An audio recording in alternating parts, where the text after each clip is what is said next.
Hello, my friend. Welcome to your sleep story. My name is Stephen Dalton.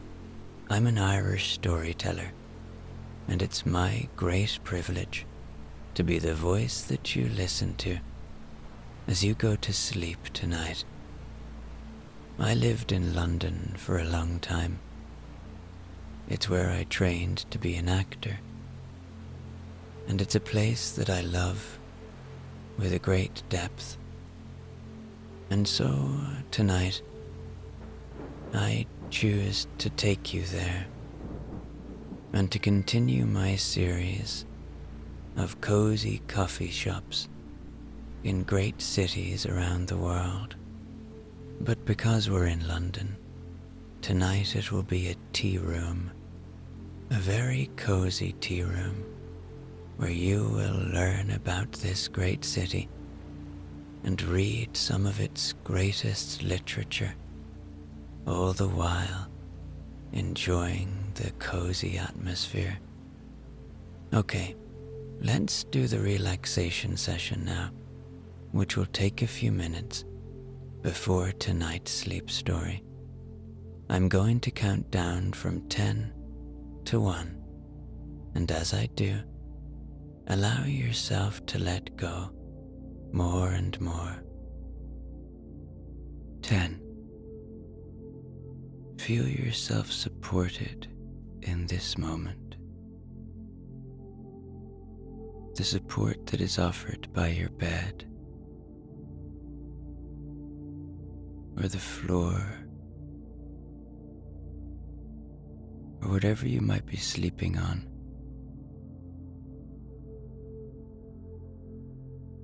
And the earth beneath that.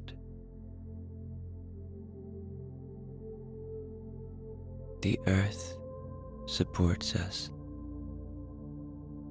No matter what height in a building we are at, the earth is always there. It's constant. So feel the support of that, the solidity, and allow that solidity to enable you to let go a little more now.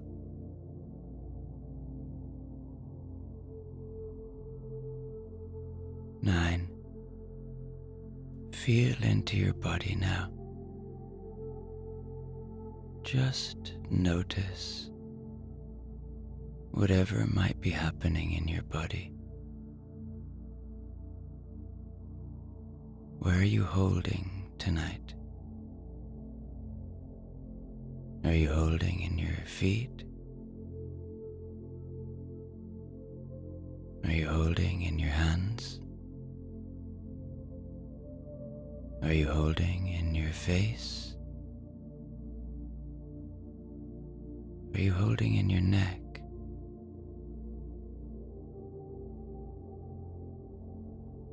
Do you feel any tingling or any pain? Just notice anything now, and anything you can release or soften a little. Try and allow that to happen now. 8. The day is done. Whatever has been, has been. Whatever will be, will be. In this moment, allow yourself to indulge in the enjoyment that is before you. The opportunity to listen to my voice, bringing you to a place of peace and safety. Whatever thoughts you might have about the day that just was, they won't serve you in this moment. whatever thoughts you might have about what is to come, they won't serve you in this moment either. So surrender to the moment now.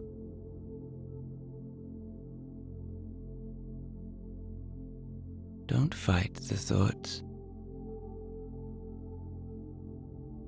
Just see them for what they are. Thoughts. And imagine them floating away like clouds passing through a starry sky. 7. You are safe. You are okay. Allow my voice to be a friend of safety that will only take you to safe places. Allow my voice to be an anchor, a point of safety to come to as you approach sleep. Know that you are safe and that all is fine. 6. This is your moment. You deserve rest. We all do. So allow that fact to bring you deeper into this moment now, to feel a further softening. 5. There is always peace within you. It is a part of you. It lives within you. It may not always be seen, but it's just waiting to be discovered. Allow yourself to see that peace now within you. Allow yourself to feel that peace within you. 4. Perhaps allow a little gratitude for this moment. Indulge in this moment. Indulge in the coziness of it. Get a little more comfortable if you want. Really snuggle into this moment, for you deserve it. 3. Begin to engage with your imagination now. Begin to see the great and ancient city, London, and begin to see a little cafe now, a place of refuge on a rainy day. 2. You have nowhere to be now, nowhere to go. 1. Completely letting go now, as I tell you tonight's sleep story. Ah, London, one of the great cities of the world. And tonight, you are visiting London. You are in West London, near Notting Hill Gate. You have just spent some time browsing through some antique stores, looking at gramophones and old pieces of jewelry, perhaps wondering where these artifacts once were, what grand houses of London did they once reside in? What great people once wore this jewelry? London is a city of endless stories, of millions of different happenings. And tonight, one of those beautiful chance happenings is going to happen to you. You are walking through the streets, admiring the beautiful architecture, imagining perhaps what these streets looked like 100 years ago, 200 years ago even. For a lot of these buildings would have been there then. Those bricks, they have sat there humbly in those buildings, not moving from that one place for centuries. Amazing, really. That is the power of these old great cities. They feed our imaginations. They allow us to travel through time. London, above many cities, allows this with depth. For London is a very ancient place. It goes back to the Roman times, and maybe even before. And now you are here. It is late afternoon, and the sun is saying goodbye to the day, as it is autumn now, and the days are getting shorter and cozier. And although it has been a sunny day, there seems to be thunder rumbling in the air. Then, as you continue your walk, you notice the first raindrop fall from the sky. Time to get inside, you think. Where might there be some shelter? Then you see a charming looking little old tea house with a little wooden sign hanging from the outside that simply reads, "Tea Rooms." There are beautiful old wooden framed windows, and through them you can see people looking very relaxed, all involved in their own little worlds. You wonder, perhaps, is there room for you?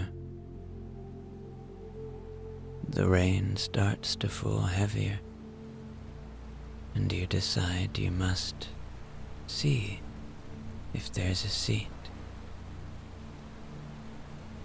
You walk through the door of the tea rooms, and immediately you feel so welcome, so safe. This is a place that you can spend some serious time in. You are seated at a perfect table that is nice and comfortable. You are able to see all around the cafe and also outside through the window. This is a cozy place where they only do table service. And since you're in a tea rooms, you order some English breakfast tea with some milk on the side and a shortbread biscuit for extra coziness and comfort. Soon it arrives, delivered by a smiling server. Doesn't it make a difference, you think, when people really are genuinely welcoming? You can feel it. You are welcome here. Even the other customers greet you with a smile.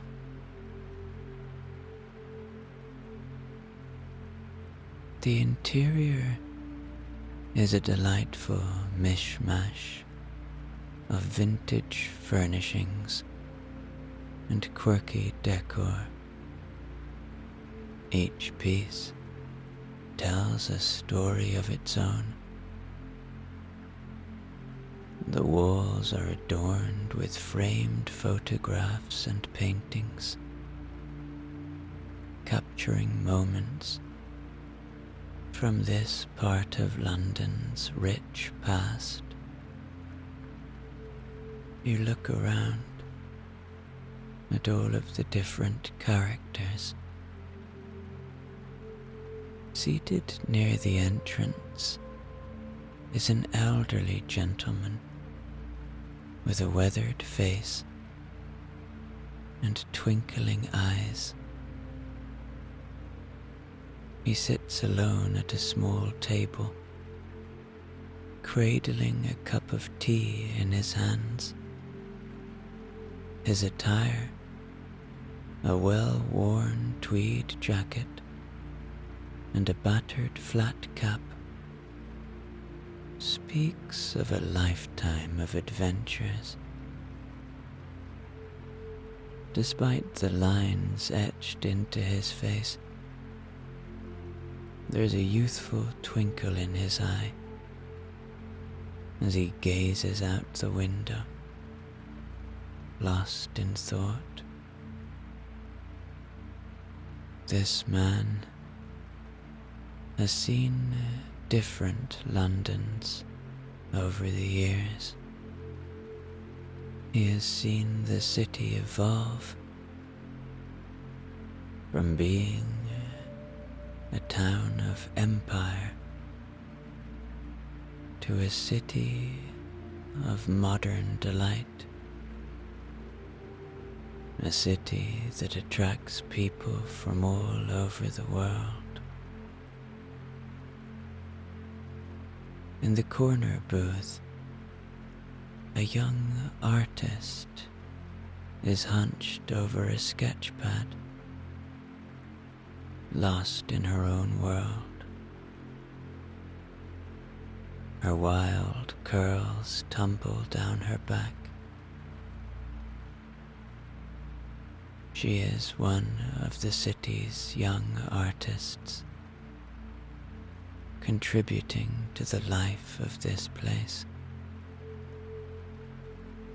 This city that has seen such great art come from it. From Shakespeare to Jane Austen, from David Bowie to Amy Winehouse.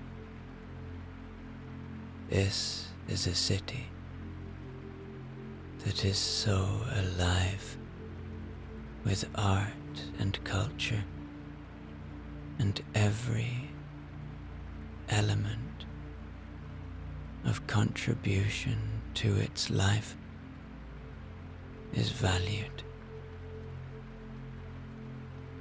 At the counter, a pair of sisters, elderly sisters, share a pot of tea their laughter ringing out like chimes in the cozy space. One sister, with a little bob haircut and bright, expressive eyes, gestures animatedly as she recounts a humorous anecdote. Her companion, with long flowing hair and a serene smile, listens intently. These two humans are deeply connected, and perhaps you imagine how they have sat here over decades in this same spot, growing together, sharing stories, and living their lives in this beautiful part of London. And then, nestled in a quiet corner by the fireplace, you spy a couple lost in their own world. They sit side by side, hands intertwined, their gazes locked in a silent exchange of love and understanding. These are young lovers, perhaps their first love. They are intoxicated by one another, intoxicated by the energy of this great city that sits only as a complement to their love, that flavors their love, that lightens their love, that brings depth and shared joy to their love. For this city can nurture love in the right hands, through the right people.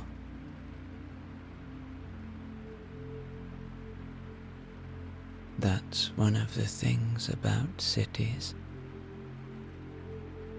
They are a great coming together of humanity.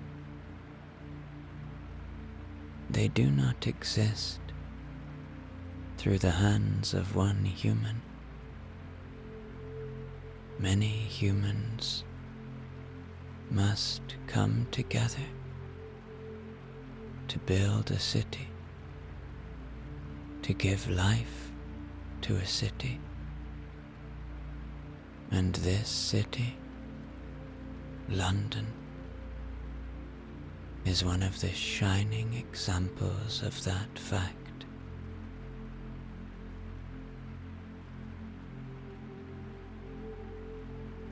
Now you decide to pick up something from the bookcase.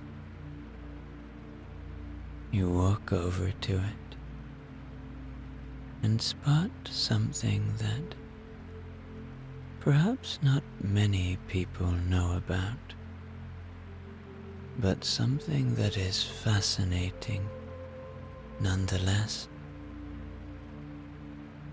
You see something called the Diary of Samuel Pepys. You reach out and pluck his diary from the shelf. The weathered cover and yellowed pages bear the weight of centuries of history. and with the diary in hand, you make your way back to your table, eager to immerse yourself in the world of 17th century London. For this is when Pepys wrote this actual diary, and through Pepys' eyes you will glimpse the bustling streets of the London of that time, teeming with merchants and nobles, rogues and rakes. You read from it. July 1661. July 1st. This morning I went up and down into the city to buy several things, as I have lately done for my house. Among other things, a fair chest of drawers for my own chamber, and an Indian gown for myself. Home and dined there, and Theodore Goodgroom, my singing master, with me, and then to our singing.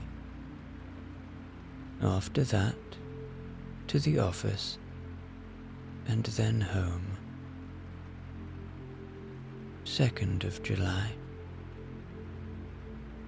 To Westminster Hall, and there walked up and down, it being term time. Spoke with several, among others my cousin Roger Pepys, who was going up to the Parliament House, and inquired whether I had heard from my father since he went to Brampton, which I had done yesterday, who writes that my uncle is by fits stupid, and like a man that is drunk, and sometimes speechless. Home, and after my singing master had done, took coach and went to Sir William Davenant's opera, this being the 4th day that it hath begun, and the first that I have seen it. Today was acted the 2nd part of the Siege of Rhodes. We stayed a very great while for the King and Queen of Bohemia, and by the breaking of a board over our heads, we had a great deal of dust fell into the ladies' necks and the men's hair, which made good sport. The king being come, the scene opened, which indeed is very fine and magnificent, and well acted. Home and wrote letters to my lord at sea, and so to bed. This is a fascinating insight into the everyday life of a man living in London in the 1600s. You think of what life must have been like then. In some ways, so similar to our lives, but in others, so very different. You then look out upon the rainy streets and see a postman engaged in a lively conversation with an elderly woman under a little awning outside her house.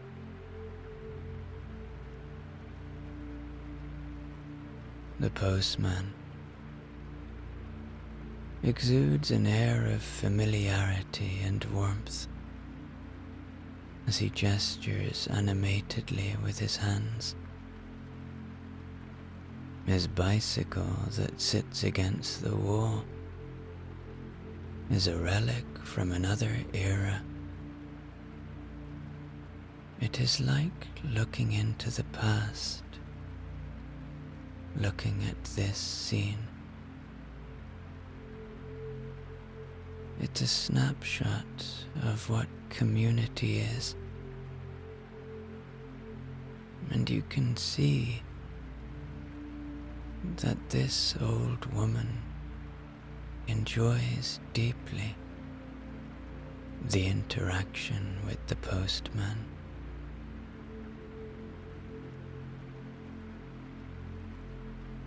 Now you go back to the bookshelf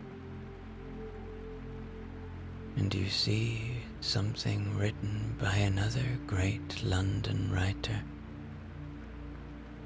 Shakespeare. Romeo and Juliet. You bring it back to your seat and open the play on Act 2, Scene 2. Romeo speaks, but soft. What light through yonder window breaks? It is the east, and Juliet is the sun. Arise, fair sun, and kill the envious moon, who is already sick and pale with grief, that thou, her maid, art far more fair than she. Be not her maid, since she is envious. Her vestal livery is but sick and green, and none but fools do wear it. Cast it off. It is my lady. Oh, it is my love. Oh, that she knew she were. As you read this iconic speech, where Romeo stands at the bottom of the balcony, looking up towards Juliet, perhaps you imagine the first ever time this scene was performed in this very city over 500 years ago, under a starlit sky in the Globe Theatre next to the River Thames.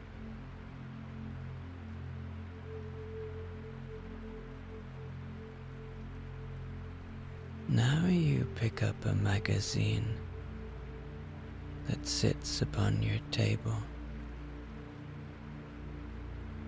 You open it. It's a travel magazine, and you find an article called Splashing Through London, 5 Rainy Day Delights. London, with its iconic skyline and historic charm, has a knack for looking mysteriously inviting, even when the skies turn grey and the rain begins to fall. While the city is renowned for its occasional showers, the spirit of Londoners never dampens. Here's your insider guide to making the most of those drizzly London days, proving that a little rain simply adds to the adventure. 1. Dive into the depths of the sea at the London Aquarium. First on our list is a journey beneath the ocean's surface at the London Aquarium. Nestled on the south bank, this aquatic treasure offers a mesmerizing escape from the rain. Marvel at the graceful dance of the jellyfish and the playful antics of the penguins. It's an underwater world that captivates both the young and the young at heart, making for a perfect rainy day exploration. 2. A literary retreat at Daunt Books. For those who find solace in the pages of a book, Daunt Books in Marylebone is your sanctuary. With its oak galleries and Edwardian charm, this bookstore invites you to travel the world without stepping outside. Browse through collections that span from bestsellers to rare finds, each book promising its own adventure. Settle into a cozy corner with your newest discovery and let the sound of rain tapping on the windows accompany your literary escape. 3. Uncover history at the British Museum. The British Museum, one of the bastions of history and culture, offers an expansive shelter from the raindrops. Home to a vast collection of world art and artifacts, this museum provides a fascinating journey through human history. Wander through the ages, from ancient Egypt to the modern era, and discover the stories that have shaped our world. 4. Indulge in the culinary comforts of Borough Market. Rainy weather is the perfect excuse to indulge in some comfort food, and Borough Market is the ideal spot to do just that. This historic market is a haven for food lovers, not far from London Bridge, and it offers everything from artisan cheeses to steaming cups of gourmet coffee.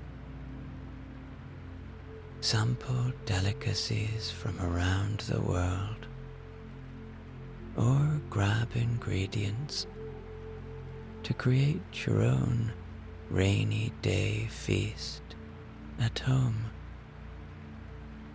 The vibrant atmosphere and mouth-watering scents are sure to brighten even the dreariest day.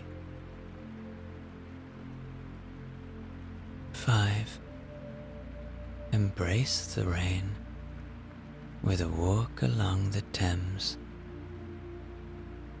For the brave and the bold, a rainy day is an invitation to experience London in a whole new light.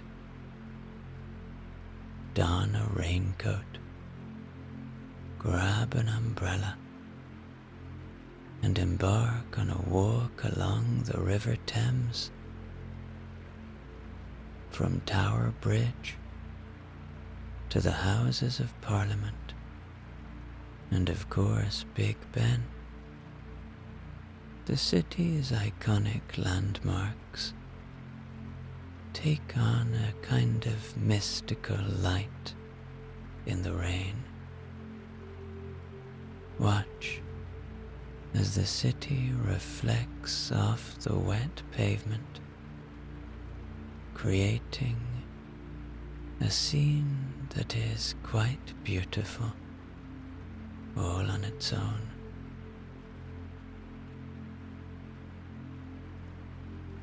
Now, after all that reading,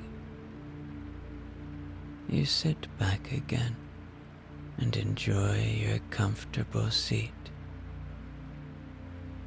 Everyone is really relaxed here, and you feel quite tired now. Perhaps you could have a little nap. Your seat is comfortable enough